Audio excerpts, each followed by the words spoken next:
بسم الله الرحمن الرحیم.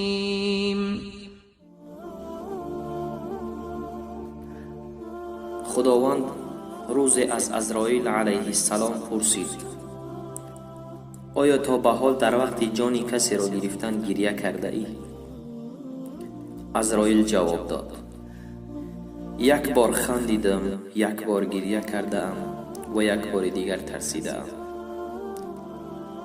خندم زمانی بود که با امر تو مرد را باید جانش را می ستانیدم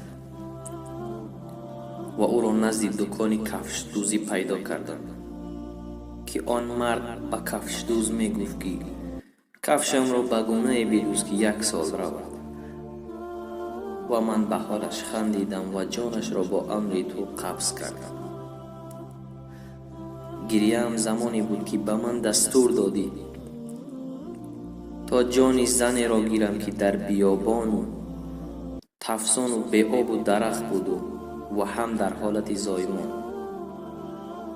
و بعد زایمانی آن زن جانش را قبض نمودم و به حال طفلک نوزاد گریه کردم.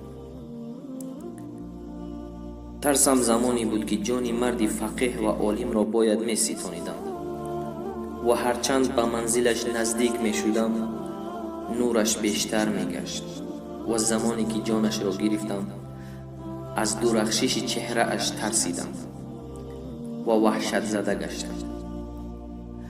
در این هنگام خداوند به عزراییل عرض کرد: ای عزراییل، میدانی که آن عالم نورانی کی بود؟ او همان نوزاده هست که جان مادرش را در صحرای تفسان گرفته بودی و آن نوزاد تنها در صحرا مانده بود. من مسئولیت آن طفل نوزاد را به عهده داشتم. ای عزراییل، هرگز گمان نکن که به وجود من موجود در این عالم بی سرپناه بماند.